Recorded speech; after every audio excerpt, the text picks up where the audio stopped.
ಕರ್ತನ ಪರಿಶುದ್ಧ ನಾಮಕ್ಕೆ ಮಹಿಮೆ ಉಂಟಾಗಲಿ. சங்கீத 20 கீர்த்தனைகள் 20. தாவீது தன் வாழ்க்கையில எப்படி ஆண்டவரோடு இருந்தாரோ, எவ்வளவு அவர் சிலுவையிலிருந்து எவ்வளவு ಅಭ್ಯಾಸಪಡ್ತಾರೋ ಅದೆಲ್ಲ இந்த ಸಂಗೀತದಲ್ಲಿ ಈ ಕೀರ್ತನೆಯಲ್ಲಿ ದಾವೀದನು ಹೇಗೆ ದೇವರೊಂದಿಗೆ ನಡೆದನು ಅವರ ಅನುಭವಗಳನ್ನು ಈ ಕೀರ್ತನೆಯಲ್ಲಿ ಬರೆದಿದ್ದಾರೆ. தாவீது கர்த்தரை மகிமைப்படுத்தி மேன்மைப்படுத்தியிருக்கிறார் இந்த ಸಂಗೀತದಲ್ಲಿ. ಈ ಒಂದು ಕೀರ್ತನೆಯಲ್ಲಿ ದಾವೀದನು ದೇವರನ್ನು ಮಹಿಮೆಪಡಿಸಿ ಬರೆದಿದ್ದಾರೆ. கர்த்தருடைய பலனால தாவீது எப்படி வாழ்ந்தார்ன்றதை இந்த ಸಂಗೀತத்தை ಕಾಣಿಸಿದ್ದಾರೆ. ಈ ಕೀರ್ತನೆ ಭಾಗದಲ್ಲಿ ದಾವೀದನು ದೇವರ ಬಲದಿಂದ ಹೆಂಗೆ ಬದುಕಿದನು, ಹೆಂಗೆ ಜಯಿಸಿದನು, ಜಯಶಾಲಿಯಾದನು ಎಂದು ಬರೆದಿದ್ದಾರೆ. முதலாவது சங்கீதம் 20ல முதலாவது வசனத்துல ಈ ಕೀರ್ತನೆ 20ರಲ್ಲಿ ಮೊದಲನೇ ವಾಕ್ಯವನ್ನು ನಾವು ಧ್ಯಾನಿಸುವಾಗ, ஆபத்து நாளிலே கர்த்தர் உன் ஜெபத்தை கேட்பாராக. ಇಕ್ಕಟ್ಟಿನಲ್ಲಿ ಕರ್ತನು ನಿನ್ನ ಪ್ರಾರ್ಥನೆಯನ್ನು ಕೇಳಲಿ ಎಂದು ಬರೆಯಲ್ಪಟ್ಟಿದೆ. யாக்கோபின் தேவனுடைய நாமம் உமக்கு உயர்ந்த அடைக்கலமாவதாக. ಯಾಕೋಬನ ದೇವರ ನಾಮವು ನಿನ್ನನ್ನು ಉದ್ಧಾರ ಮಾಡಲಿ ಎಂದು ಬರೆಯಲ್ಪಟ್ಟಿದೆ. ஒவ்வொரு மனிதருக்கும் ஒரு ஆபத்து காலம்னு ஒன்று உண்டு. ಎಲ್ಲರ ಜೀವನದಲ್ಲಿಯೂ ಪ್ರತಿಯೊಂದು ಮನುಷ್ಯನ ಜೀವನದಲ್ಲಿಯೂ ಅಪಾಯ ಕಾಲವನ್ನು ನಾವು ಹಾದು ಬರುತ್ತೇವೆ. அந்த ஆபத்து காலத்துல அவங்க என்ன செய்ய தெரியாம அங்கே இங்கே ஓடுவாங்க. ಆ ಒಂದು ಅಪಾಯ ಕಾಲವನ್ನು ನಾವು ಎದುರಿಸುವಾಗ ಏನು ಮಾಡಬೇಕೆಂದು ಗೊತ್ತಿಲ್ಲದೆ ಈ ಕಡೆ ಆ ಕಡೆ ನಾವು ಓಡಾಡ್ತಾ ಇರುವೆವು. அவங்க உதவி செய்வாங்களா, இவங்க உதவி செய்வாங்களா அப்படிங்கிறதுனால அவங்க ஏக்கத்துல அங்கே இங்கேயும் போவாங்க. ಆ ಒಂದು ಸಮಯದಲ್ಲಿ ಇವರು ಸಹಾಯ ಮಾಡ್ತಾರಾ, ಅವರು ಸಹಾಯ ಮಾಡ್ತಾರಾ ಎಂದು ನಾವು ಎಕ್ಸ್ಪೆಕ್ಟ್ ಮಾಡಿ ಓಡಾಡ್ತಾ ಇರುವೆವು. ஆனா தாவீது சொல்றாரு, ಆದ್ರೆ ದಾವೀದನು ಹೇಳುತ್ತಾನೆ, அவருடைய ஆபத்துனால ಅವರ ಸ್ವಂತ ಅಪಾಯ ಕಾಲದಲ್ಲಿ கர்த்தர் அவர் ஜெபத்தை கேட்டிருக்காரு. ಕರ್ತನು ಅವರ ಪ್ರಾರ್ಥನೆಯನ್ನು ಕೇಳಿದನು. அப்ப ஆபத்துனால அவர் ஆண்டவர் நோக்கி ஜெபித்திருக்காரு. ಹಂಗಾದ್ರೆ ಅವರ ಅಪಾಯ ಕಾಲಗಳು, ಕಷ್ಟಕಾಲಗಳು ಬರುವಾಗ ದೇವರನ್ನು ನೋಡಿ ಅವರು ಪ್ರಾರ್ಥನೆ ಮಾಡಿದರು. அந்த யாக்கோபுடைய தேவனுடைய நாமம் அவருக்கு அடைக்கலமா இருந்தது. ಯಾಕೋಬ ದೇವರ ನಾಮವು ಅವರಿಗೆ ಆಶ್ರಯ ದುರ್ಗವಾಗಿ ಇದ್ದುದನ್ನು ಅವರು ತಿಳಿಸುತ್ತಾರೆ. இந்த நாளிலும் நாம் ಈ ಒಂದು ದಿವಸದಲ್ಲಿ ಕೂಡ நமக்கு ஆபத்து காலம், இக்கட்டு காலம் வரும்பொழுது ನಮ್ಮ ಜೀವನದಲ್ಲಿ ಕಷ್ಟಗಳು, ಸಮಸ್ಯೆಗಳು ಬರುವಾಗ நாம் என்ன செய்ய வேண்டும்? ನಾವು ಏನು ಮಾಡಬೇಕು? ஆண்டவர் நோக்கி ஜெபிக்க வேண்டும். ನಾವು ದೇವರನ್ನು ನೋಡಿ ಪ್ರಾರ್ಥಿಸಬೇಕು. அவர்கிட்ட அடைக்கலம் தேட வேண்டும். ನಾವು ಅವರಲ್ಲಿ ಆಶ್ರಯವನ್ನು ಹುಡುಕಬೇಕು. அப்பொழுது அவர் என்ன செய்வாரா? ಆವಾಗ ದೇವರು ಏನು ಮಾಡುವರು? அவர் பரிசுத்த ஸ்தலத்திலிருந்து ಅದರ ಪರಿಶುದ್ಧ ನಿವಾಸದಿಂದ உங்களுக்கு ஒத்தாசை அளித்து ನಿಮಗೆ ಸಹಾಯವನ್ನು ಕಳುಹಿಸಿ சீயோனிலிருந்து ಅವರು ಇರುವ ಚೀಯೋನ್ ಬೆಟ್ಟದಿಂದ நம்மை ஆதரிப்பார். ನಮಗೆ ಆಧಾರವನ್ನು ದಯಪಾಲಿಸುವನು. அந்த வேதனை நேரத்துல, அந்த கண்ணீர் நேரத்துல நம்ம ரொம்ப ரொம்ப என்ன செய்வோம்னு தெரியாம திகைச்சு நின்ற நேரத்துல ஆண்டவர் பரிசுத்த ஸ்தலத்திலிருந்து நமக்கு ஒத்தாசை அளிப்பார். ನಮಗೆ ವೇದನೆಗಳು, ಕಷ್ಟಗಳು, ಸಮಸ್ಯೆಗಳು ಏನು ಮಾಡಬೇಕೆಂದು ಗೊತ್ತಿಲ್ಲದೆ ನಾವು ದಿಕ್ಕಿಲ್ಲದೆ ನಿಲ್ಲುವಾಗ ದೇವರ ಕಡೆಯಿಂದ ನಿಮಗೆ ಸಹಾಯ ಬರ್ತದೆ. ಅದನ್ನು ಹುಡುಕುವಾಗ அவர் வாசம் பண்ண சீயோனிலிருந்து நமக்கு ஆதரவு கொடுத்தார். ಅವರು ವಾಸವಾಗಿರುವ ಆ ಚೀಯೋನ್ ಪರ್ವತದಿಂದ ನಮಗೆ ಸಹಾಯವನ್ನು ದಯಪಾಲಿಸುವನು. இப்படிப்பட்ட தேவன் நமக்கு இருக்கும்போது ಈ ರೀತಿಯ ದೇವರು ನಮ್ಮೊಂದಿಗೆ ಇರುವಾಗ நம்ம அவரையே என்ன செய்ய வேண்டும்? நாட வேண்டும். ನಾವು ಅವರನ್ನೇ ಆಶ್ರಯಿಸಿಕೊಳ್ಳಬೇಕು. நாம் ஆலயத்துக்கு வந்து ನಾವು ದೇವಾಲಯಕ್ಕೆ ಬಂದು தேவனுடைய சமூகத்துல நம்முடைய கஷ்டங்கள் எல்லாம் சொல்லி ನಾವು ದೇವರ ಸಮ್ಮುಖದಲ್ಲಿ ನಮ್ಮ ಕಷ್ಟಗಳೆಲ್ಲ ನಾವು ಹಂಚಿಕೊಂಡು நாம் ஜெபம் பண்ணும்போது ನಾವು ಪ್ರಾರ್ಥಿಸುವಾಗ தேவன் நிச்சயமா சீயோனிலிருந்து நம்ம என்ன செய்யணும்? ஜெபத்தை கேட்டு நம்மை ஆதரிப்பார். ದೇವರು ಅವರ ಈ ಸ್ಥಳದಿಂದ ನಮ್ಮ ಪ್ರಾರ್ಥನೆಯನ್ನು ಲಾಲಿಸಿ ನಮಗೆ ಸದು ಉತ್ತರವನ್ನು ಕೊಡುವಂತವರಾಗಿದ್ದಾರೆ. அடுத்த வசனம் என்ன சொல்றாருன்னா, நீ செலுத்தும் காணிக்கைகளை எல்லாம் அவர் நினைத்து, ನೀವು ಮೂರನೇ ವಾಕ್ಯವನ್ನು ನೋಡುವಾಗ, ನೀವು ಸಮರ್ಪಿಸಿದ ನೈವೇದ್ಯಗಳು ಆತನ ನೆನಪಿಗೆ ಬರಲಿ. நீர் செலுத்தும் காணிக்கைகளை எல்லாம் அவர் நினைத்து, ನಾವು ಕೊಡುವ ಕಾಣಿಕೆಗಳೆಲ್ಲ ದೇವರ ನೆನಪಿಗೆ ತಂದು உமது சர்வாங்க தகன பலியை பிரியமாய் ஏற்றுக்கொள்வார். ನಾವು ನಮ್ಮನ್ನು ಸಂಪೂರ್ಣವಾಗಿ ಒಪ್ಪಿಸಿಕೊಡುವುದನ್ನು ದೇವರು ಏನು ಮಾಡ್ತಾರೆ? ಅವರು ಸ್ವೀಕರಿಸುತ್ತಾರೆ. தாவீது என்ன சொல்றாருன்னா, ದಾವೀದನು ಏನು ಹೇಳುತ್ತಾರೆ? தேவ சமூகத்துல அவன் காணிக்கையை கொண்டு வரும்பொழுது ನಾವು ದೇವರ ಸಮೂಹದಲ್ಲಿ ಕಾಣಿಕೆಯನ್ನು ತಂದು ಕೊಡುವಾಗ நாம் நம்மை சர்வாங்க தகன பலியாய் சமூகத்தில் ಒಪ್ಪು கொடுக்க வேண்டும் சொல்றாரு. ಅದೇನರ್ಥ ಅಂದ್ರೆ ನಾವು ನಮ್ಮನ್ನು ಸರ್ವಾಂಗ ಹೋಮವಾಗಿ ನಾವು ನಮ್ಮನ್ನು ಒಪ್ಪಿಸಿಕೊಡುವಾಗ, சர்வாங்க தகன பலினா ಸರ್ವಾಂಗ ಹೋಮ ಅಂದ್ರೆ ಏನು? நம்முடைய சர்வ அங்கத்தையும், ನಾವು ನಮ್ಮ ಪ್ರಾಣಾತ್ಮ ಶರೀರವನ್ನು, நம்முடைய அங்கத்துல ஒவ்வொரு உறுப்புகளையும் ನಮ್ಮ ಶರೀರದಲ್ಲಿರುವ ಎಲ್ಲ ಅವಯವಗಳನ್ನು தேவ சமூகத்துல நம்ம சமர்ப்பிக்க வேண்டும். ನಾವು ದೇವರ ಸಮ್ಮುಖದಲ್ಲಿ ನಾವು ಸಮರ್ಪಿಸಬೇಕು. கண்ணுக்கு பார்வை கொடுத்தது ஆண்டவர். ನಮ್ಮ ಕಣ್ಣಿಗೆ ದೃಷ್ಟಿ ಕೊಟ್ಟವರ ದೇವರು. காதுக்கு செவியை திறந்து வைத்தது அவர்தான். ನಮ್ಮ ಕಿವಿಯಲ್ಲಿ ಕೇಳಿಸುವಂತ ಶ್ರವಣ ಶಕ್ತಿಯನ್ನು ಕೊಟ್ಟವರ ದೇವರು. கைகளால் உடைக்க வைத்தது அவர்தான். ನಮ್ಮ ಕೈಯಿಂದ ತುಡಿದು ಕೆಲಸ ಮಾಡುವುದಕ್ಕೆ ಬಲ ಕೊಟ್ಟವರ ದೇವರು. கால்களை நடக்க வைத்தது அவர்தான். ನಮ್ಮ ಕಾಲು ನಡೀತಿಲ್ಲ ಅದಕ್ಕೂ ಬಲ ಕೊಟ್ಟವರ ದೇವರೇ. பிறவிலே ಅಂಗಹೀನமா இருக்காங்க. ನೀವು ನೋಡಿದ್ರೆ ಅಂಗವಿಕಲರು ನೋಡುವಾಗ ಎಷ್ಟೋ ಜನರಿಗೆ ನಡೆಯುವುದಕ್ಕಾಗಲ್ಲ, ಕೈ ಕೆಲಸ ಮಾಡ್ತಾ ಇಲ್ಲ, ಕಣ್ಣದಿಂದ ಕುರುಡರಾಗಿದ್ದಾರೆ, ಕುಂಟರಾಗಿದ್ದಾರೆ. அப்படிப்பட்ட நிலவரத்துல ஒருத்தர் இருந்திருக்காங்க. ಆ ರೀತಿಯಲ್ಲಿ ಎಷ್ಟೋ ಜನರು ಬಿದ್ದಿರ್ತಾರೆ ಕಷ್ಟಗಳಲ್ಲಿ. நமக்கு ஆண்டவர் எவ்வளவு கிருபையா பார்வையும் நமக்கு எல்லாவற்றையும் கிருபையாய் கொடுத்திருக்காரு. ನಮಗೆ ಓಡಾಡೋದು, ಕಾಲು ನೋಡೋದಕ್ಕೆ ಕಣ್ಣು, ಕೆಲಸ ಮಾಡೋದು, ಕೈಗಳು ಎಲ್ಲವನ್ನು ಸರಿಯಾದ ರೀತಿಯಲ್ಲಿ ದೇವರು ನಮಗೆ ಸೃಷ್ಟಿ ಮಾಡಿದ್ದಾರೆ. ಅದನ್ನು ನಾವು ನೆನಪಿಗೆ ತಂದು நம்முடைய பலனால, நம்முடைய கைகளால, நம்முடைய கால்களால நினைக்காம ಅದರಲ್ಲಿ ನಾವು ನಮ್ಮ ಬಲ, ನನ್ನ ಸ್ವಂತ ಬಲ ಎಂದು ನಾವು ಅದರಲ್ಲಿ ಹೆಚ್ಚಳ ಪಡದೆ என் ஆண்டவர் என் கைகளுக்கும் கால்களுக்கும் கண்களுக்கும் கொடுத்த பலனால நான் உழைத்து சம்பாத்தியம் பண்ண இந்த காணிக்கையை தேவ சமூகத்தில் செலுத்துகிறேன் என்று சொல்லி ಭಯತೋಡು ನಡುಕತೋಡು செலுத்த வேண்டும் சொல்றார். ನಾವು ದೇವರ ಪಾದದಲ್ಲಿ ಬಂದು ನಾವನ್ನು ಸಮರ್ಪಿಸುವಾಗ ನನಗೆ ಬಲ ಕೊಟ್ಟ ದೇವರಿಗೆ ಮುಂದೆ ಬಂದು ನಾನು ನನ್ನನ್ನು ಸಮರ್ಪಿಸ್ತೇನೆ, ಅದನ್ನು ನಾವು ಆ ರೀತಿಯಲ್ಲಿ ನಾವು ನೆನಪಿಗೆ ತಂದು ನಾವು ತಮ್ಮನ್ನು ಸಮರ್ಪಿಸಬೇಕು. ನನ್ನ ಬಲದಿಂದ ಅಲ್ಲ, ದೇವರ ಬಲದಿಂದಲೇ. ದೇವರೇ ನೀರು ಕೊಡುತ್ತದೆ, ನಾನು உங்களுக்கு கொடுக்கிறேன் என்று சொல்ல வேண்டும்.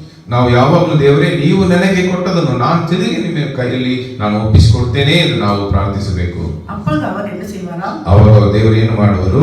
அவர் உமது மன விருப்பத்தின்படி உனக்கு தந்ததி, ಆತನು ನಿನ್ನ ಇಷ್ಟಾರ್ಥವನ್ನು ನೆರವೇರಿಸಲಿ, உனது ஆலோசனை எல்லாம் நிறைவேற்றுவார், ನಿನ್ನ ಎಲ್ಲಾ ಸಂಕಲ್ಪಗಳನ್ನು ಸಫಲ ಮಾಡುವರು.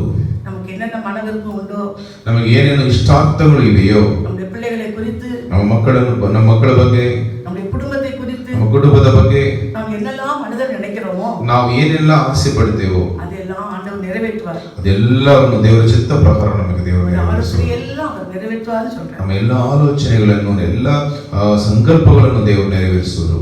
அப்பொழுது நாங்கள் உமது ரட்சிப்பினால் மகிழ்ந்து, ಆವಾಗ ನಾವು ನಿಮ್ಮ ರಕ್ಷಣೆಯಿಂದ ನಾವು ಸಂತೋಷಪಟ್ಟು, ஆண்டவரே நீங்கள் ஜெபத்தை கேட்டு அற்புதம் செய்த தேவாதி தேவனே, இவ்வளவு அற்புதங்களை அதிசயம் செய்தீரே என்று நினைத்து ரட்சிப்பினால் மகிழ்ந்து, ನಾವು ಆವಾಗ ಉತ್ಸಾಹ ಧ್ವನಿ ಮಾಡುತ್ತಾ ದೇವರನ್ನು ಇಷ್ಟೆಲ್ಲ ನೀವು ಮಾಡಿದ್ರಿ ಎಂದು ನಾವು ದೇವರನ್ನು ಸ್ತುತಿಸಿ ಕೊಂಡಾಡಿ நம்முடைய தேவனின் நாமத்தை மேன்மைப்படுத்துவோம், ಆ ದೇವರ ನಾಮವನ್ನು ಮೇಲೆ ಎತ್ತುವೆವು, கொடியேற்றுவோம், ನಾವು ಧ್ವಜ ಎತ್ತುವೆವು, சாட்சி சொல்லுவோம், ನಾವು ಸಾಕ್ಷಿಯಾಗಿ ಬದುಕುವೆವು, ಸಾಕ್ಷಿಯನ್ನು ಹಂಚಿಕೊಳ್ಳುವೆವು. அவர் நமக்கு செய்ததை மறைக்காமல், ಆತ ನಮಗೆ ಮಾಡಿರುವ ಎಲ್ಲ ಉಪಹಾರವನ್ನು ನಾವು ಮರೆ ಮಾಡದೆ ಎಲ್ಲವನ್ನು ನಾವು ಪ್ರಕಟಿಸಿ ನಾವೆಲ್ಲರೂ ಹಂಚು ಹೇಳುವೆವು. ஒளிவு மறைவில்லாமல் தேவ சமூகத்திலே நாம் சொல்வோம். ನಾವು ಯಾವುದು ನಾವು ಮುಚ್ಚಿ ಮರೆ ಮಾಡದೆ ಎಲ್ಲವನ್ನು ನಾವು ಸ್ಪಷ್ಟವಾಗಿ ಎಲ್ಲರ ಮುಂದೆ ಸಾಕ್ಷಿಯಾಗಿ ದೇವರು ನನಗೆ ಮಾಡಿರುವ ಉಪಹಾರಗಳನ್ನು ನಾವೇನು ಮಾಡಬೇಕು? எல்லாம் கர்த்தர் நிறைவேற்றுவார். ನಿಮ್ಮ ಎಲ್ಲ ವಿಜ್ಞಾಪನೆಗಳು ದೇವರು ನೆರವೇರಿಸಲಿ. நீங்கள் அப்படி செய்யும்போது, ನೀವು ಈ ರೀತಿಯಲ್ಲಿ ನೀವು ನಿಮ್ಮನ್ನು ಸಮರ್ಪಿಸುತ್ತಾ ಪ್ರಾರ್ಥನೆ ಮಾಡುವಾಗ நிச்சயமா உங்கள் வேண்டுதலெல்லாம் ஆண்டவர் நிறைவேற்றுவார். ಖಂಡಿತವಾಗಿ ನಿಮ್ಮ ಬಲದಲ್ಲಿ ನಂಬಿಕೆ ಇಡದೆ ದೇವರ ಬಲದಲ್ಲಿ ನಂಬಿಕೆ ಇಟ್ಟು ನೀವು ಬದುಕುವಾಗ ದೇವರು ನಿಮ್ಮ ಎಲ್ಲ ಇಷ್ಟಾರ್ಥಗಳನ್ನು ನೆರವೇರಿಸುತ್ತಾರೆ. ಅದು ಮಾತ್ರ ಅಲ್ಲ, கர்த்தர் தாம் அபிஷேகம் பண்ணவரை ரட்சிக்கிறார் என்பதை ನೀವು ಇಲ್ಲಿ ನೋಡಿದರೆ 6ನೇ ವಾಕ್ಯದಲ್ಲಿ ಯೆಹೋವನು ತಾನು ಅಭಿಷೇಕಿಸಿದ ಅರಸನಿಗೆ ಜಯವನ್ನು ಅನುಗ್ರಹಿಸುತ್ತಾನೆಂದು இப்பொழுது அறிந்திருக்கிறேன். ಈಗ ನನಗೆ ಗೊತ್ತಾಯಿತು. தமது வலதுகரம் செய்யும் ரட்சிப்பின் வல்லமைகளை காண்பித்து தமது பரிசுத்தவான்களும் ஜெபத்தை கேட்பார். ತನ್ನ ಭುಜಬಲದಿಂದ ಅವನಿಗೆ ವಿಜಯವನ್ನು ಉಂಟು ಮಾಡುವನು, ಪ್ರಾರ್ಥನೆಯನ್ನು ಕೇಳಿ ಸದುತ್ತರವನ್ನು ಕೊಡುವನು. கர்த்தர் உங்களுக்கு செய்ததை நீங்கள் சொல்லும்போது, ಕರ್ತನು ನಿಮಗೆ ಮಾಡಿರುವ ಉಪಹಾರಗಳನ್ನು ನೀವು ಇತರರಿಗೆ ಹೇಳುವಾಗ, ಹಂಚಿಕೊಳ್ಳುವಾಗ மற்றவர்களும் ஆண்டவருடைய நாமத்தை மகிமைப்படுத்தி, ಮಿಕ್ಕವರು ಅದನ್ನು ಕೇಳಿ ಅನುಭವಿಸಿ ಅವರು ದೇವರ ನಾಮವನ್ನು ಮಹಿಮೆಪಡಿಸಿ, அப்பொழுது கர்த்தர் உங்கள் ஜெபத்தை கேட்பார். சில ரதங்களை குறித்தும் சில குதிரைகளை குறித்தும் மேன்மைப்பார்கள். 7ನೇ ವಾಕ್ಯವನ್ನು ಧ್ಯಾನಿಸುವ ಕೆಲವರು ರಥಬಲದಲ್ಲಿಯೂ ಕೆಲವರು ಅಶ್ವಬಲದಲ್ಲಿಯೂ ಹೆಚ್ಚಳಪಡುತ್ತಾರೆ. இந்த வசனம் தாவீது தன் வாழ்க்கையில முக்கியமான காரியத்தை அனுபவிச்ச வசனம்.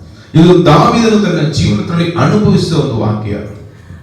சில போர் நிறைய ராஜாக்களுக்கு நிறைய படைகள் சேனைகள் அதிகமா இருக்கும். ನೀವು ನೋಡಿದರೆ ಎಲ್ಲ ಅರಸರಿಗೂ ರಥಬಲವು ಸೈನ್ಯದಲ್ಲಿ ಹೆಚ್ಚಾಗಿ ಆಯುಧ ಬಲವು ಇರುವುದನ್ನು ನಾವು ನೋಡುತ್ತೇವೆ. ಕುದುರೆ ಪಡೆ, ಯಾನೆ ಪಡೆ ಅಂತ நிறைய இருக்கும். ಈ ರೀತಿಯಲ್ಲಿ ಅಶ್ವಬಲ, ಇತರ ಎಲಿಫೆಂಟ್, ಇತರ ಆನೆಗಳು ಎಲ್ಲ ಬಲವನ್ನು ನಾವು ನೋಡುತ್ತೇವೆ. யார் எத்தனை ராஜ்யம் போர் பண்ணாலும் எனக்கு நிறைய பலம் இருக்குன்னு சொல்லி அந்த பலத்துல அவர் தைரியமா இருப்பார். ನೀವು ನೋಡಿದರೆ ಅರಸನು ತನ್ನ ಸೈನ್ಯ ಬಲದಲ್ಲಿ ಹೆಚ್ಚಳ ಪಡುತ್ತಾನೆ. தாவீது சொல்றாரு, ಇಲ್ಲಿ ದಾವೀದನು ಹೇಳಿದ್ದಾನೆ, எங்கள் தேவனாய் கர்த்தருடைய நாமத்தை குறித்தே மேன்மை பாராட்டுகிறேன். ಕೆಲವರು ರಥಬಲದಲ್ಲಿಯೂ ಕೆಲವರು ಅಶ್ವಬಲದಲ್ಲಿಯೂ ಹೆಚ್ಚಳ ಪಡುತ್ತಾರೆ, ನಾವಾದರೂ ನಮ್ಮ ದೇವರಾದ ಯೆಹೋವನಲ್ಲಿಯೇ ಸರ್ವಶಕ್ತರಾಗಿರುವ ದೇವರಲ್ಲಿಯೇ ನಾನು ಹೆಚ್ಚಳ ಪಡುತ್ತೇನೆ. அவர் சிறு வயதிலிருந்தே தேவனுடைய நாமத்தை குறித்து அவர் நிறைய தியானம் பண்ணியிருக்காரு. அப்போ அவருடைய ஆண்டுடைய பலன் எவ்வளவு முக்கியமானதுங்கிறத அவர் தெளிவா தெரிஞ்சிருக்காரு. ಅವರು ಚಿಕ್ಕ ವಯಸ್ಸಿಂದ ದೇವರ ಬಲವನ್ನು ದೇವರನ್ನು ಧ್ಯಾನಿಸ್ತಾ ಬಂದವರು, ದೇವರ ಬಲ ಎಷ್ಟು ಜೀವನದಲ್ಲಿ ಬೇಕೆಂದು ಅನುಭವಿಸ್ತಾ ಬಂದವರು. கோலியாத் கதையை பத்தி உங்களுக்கு தெரியும். ಗೋಲಿಯಾತನ ಅಶೂರನಾದ ಗೋಲಿಯಾತನ ಕಥೆ ಬಗ್ಗೆ ನಮಗೆ ಗೊತ್ತು. பெரிய அரக்கன், ಅವನು ದೊಡ್ಡ ಅಶೂರನು, அவன் பட்டயம் பெரிது, ಅವನ ಕೈಯಿಂದ ಕತ್ತಿ ಬಹಳ ದೊಡ್ಡದು, அவங்களை பார்த்தாலே பயமா இருக்கும். ಅವನು ನೋಡಿದ್ರೆ ನಮಗೆ ಹೆದರಿಕೆ ಬರುತ್ತೆ. ஆனா தாவீதோ ಆದರೂ ದಾವೀದನು அவனை பார்த்து பயப்படல, ಅವನನ್ನು ನೋಡಿ ಹೆದರಲಿಲ್ಲ. தன் தேவனுடைய பலனை குறித்து நம்பிக்கை வைத்திருந்தான். ಅವನು ದೇವರ ಬಲದ ಮೇಲೆ ನಂಬಿಕೆ ಇಟ್ಟನು. நம்முடைய நம்பிக்கை அவருடைய பலன் மேல இருக்கும். ನಮ್ಮ ನಂಬಿಕೆ ಬಲನ ಮೇಲೆ, ದೇವರ ಬಲನ ಮೇಲೆ ಇರಬೇಕು. எவ்வளவு கடுமையான சூழ்நிலை வந்தாலும், ಎಷ್ಟು ಕಠಿಣವಾದ ಸಮಸ್ಯೆಗಳು ಬಂದರೂ, ಪರಿಸ್ಥಿತಿಗಳು ಬಂದರೂ, நாம் தேவனுடைய பலத்தில் நம்பிக்கையா இருக்கணும். ನಾವು ದೇವರ ಬಲ ಮೇಲೆ ನಂಬಿಕೆಯಾಗಿರಬೇಕು. அப்ப நம்ம பயப்படவே மாட்டோம். ಆವಾಗ ನಾವು ಭಯಪಡುವುದಿಲ್ಲ. தாவீது கோலியாத்தை பார்த்து பயப்படல, ದಾವೀದನು ಗೋಲಿಯಾತನ ನೋಡಿ ಹೆದರಲಿಲ್ಲ. ஒரு சின்ன கல்லு தான் எடுத்து போனான். ಚಿಕ್ಕಕ್ಕೊಂದು ನುಣುಪು ಕಲ್ಲನ್ನು ಅವನು ತಗೊಂಡು ಹೋದನು. பாத்தீங்களா, பெரிய கோலியாத்தை அவன் ஜெயிக்கிறதுக்கு சின்ன கல்லு தான் எடுத்து போனான். ದೊಡ್ಡ ಗೋಲಿಯಾತನ್ನು ಜಯಿಸುವುದಕ್ಕೆ ಅವನಿಗೆ ಒಂದೊಂದು ಚಿಕ್ಕ ನುಣುಪು ಕಲ್ಲು ಸಾಕಾಯಿತು. ஏன்னா அவனுக்கு தெரியும், ಅವನಿಗೆ ಯಾಕೆಂದ್ರೆ ಅವನಿಗೆ ಗೊತ್ತು, பெரிய பட்டயத்தை வச்சு அவனை ஜெயிக்க முடியாது. ನಾವು ಕತ್ತಿಯಿಂದ ಆಯುಧಗಳಿಂದ ನಾವು ಯುದ್ಧ ಮಾಡೋದ ಅವಶ್ಯಕತೆ ಇಲ್ಲ. ஆண்டவருடைய பலன் இருக்கு. ನಾನು ದೇವರ ಹೆಸರಲ್ಲಿ, ದೇವರ ಬಲದಲ್ಲಿ ಹೋಗುವೆನು, ಅದು ನನ್ನಲ್ಲಿ ಉಂಟು ಅಂತ ನಂಬಿ ಹೋದನು. இயேசுப்பா பலனை குறித்து எனக்கு நம்பிக்கை இருக்கு. ಅದೇ ರೀತಿಯಲ್ಲಿ ನಾವು ಯೇಸುವಿನ ಮಕ್ಕಳು ಕರ್ತನ ಬಲದಲ್ಲಿ ನಾವು ಮುಂದೆ ಹೋಗಬೇಕು அப்படின்னு சொல்லி அவனை ஜெயித்தான். ಆ ರೀತಿಯಲ್ಲಿ ಅವನು ಹೋದದ್ರಿಂದ ಅವನ ಕವಣೆಯಲ್ಲಿ ಒಂದು ಕಲ್ಲನ್ನು ಇಟ್ಟು ಅವನು ಎಸೆಯುವಾಗ ದೇವರು ಅವನಿಗಾಗಿ ಯುದ್ಧ ಮಾಡಿ ಗೋಲಿಯಾತನ್ನು ಸಾಯಿಸಿ ಬೀಳಿಸಿದರು. அவர்கள் முறிந்து விழுந்தார்கள். ಅವರು ಬಿದ್ದರು. நாங்களோ எழுந்து நிமிர்ந்து ಅವಾಗ ಹೇಳಿದ್ರೆ ಅವರು ಬಿದ್ದು ಹೋಗಿದ್ದಾರೆ, ನಾವಾದರೂ ಎದ್ದು ನಿಂತಿದ್ದೇವೆ. விரோதமாய் வருகிற எல்லாரும் முறிந்து போவாங்க. ನಿಮಗೆ ವಿರೋಧವಾಗಿ ಆಯುಧಗಳು ಎಲ್ಲ ಮುರಿದು ಹೋಗ್ಬೋದು ಎಂದು ದೇವರು ಹೇಳ್ತಾರೆ. ಇವತ್ತು இந்த ஆண்டவர் பலன் மேல் நம்பிக்கை வச்சிருக்கீங்க. ನೀವು ದೇವರ ಬಲದಲ್ಲಿ ನಂಬಿಕೆ ಇಟ್ಟವರಾಗಿದ್ದೀರಿ. எழுந்து நிமிர்ந்து நிற்பீங்க. ನೀವು ಎದ್ದು ನಿಲ್ಲುತ್ತೀರಿ. ಅವರೆಲ್ಲ ಬಿದ್ದು ಹೋಗುತ್ತಾರೆ, ನಾವು ಎದ್ದು ನಿಲ್ಲಬೇಕು ದೇವರ ಬಲದಲ್ಲಿ. பயப்படாதீங்க. ಹೆದರಬೇಡಿರಿ. நீங்க கூப்பிடுகிற நாளில் ராஜா உங்களுக்கு செவி கொடுப்பார். ಸತ್ಯವೇದ ಹೇಳ್ತದೆ, ಯೆಹೋವನೇ ನಮ್ಮ ಅರಸನಿಗೆ ಜಯವನ್ನು ಉಂಟು ಮಾಡು, ನಾವು ಮೊರೆ ಇಡುವಾಗ ಸದು ಉತ್ತರವನ್ನು ದಯಪಾಲಿಸುವ ದೇವರಿದ್ದಾರೆ. கர்த்தர் உங்களை ஆசீர்வதிப்பார். ನಮ್ಮ ಪ್ರಾರ್ಥನೆಯನ್ನು ಲಾಲಿಸಿ ಸದು ಉತ್ತರ ಕೊಡುವ ದೇವರಿದ್ದಾರೆ. ನಂಬಿಕೆಯಿಂದ ಇರಿ, ನೀವು ಜಯಶಾಲಿಗಳಾಗಿರುವಿರಿ. ಕರ್ತನ ವಾಕ್ಯವನ್ನು ಮಾತ್ರ ನಿಮ್ಮನ್ನು ಆಶೀರ್ವದಿಸಲಿ. ಹಲ್ಲೆಲೂಯಾ.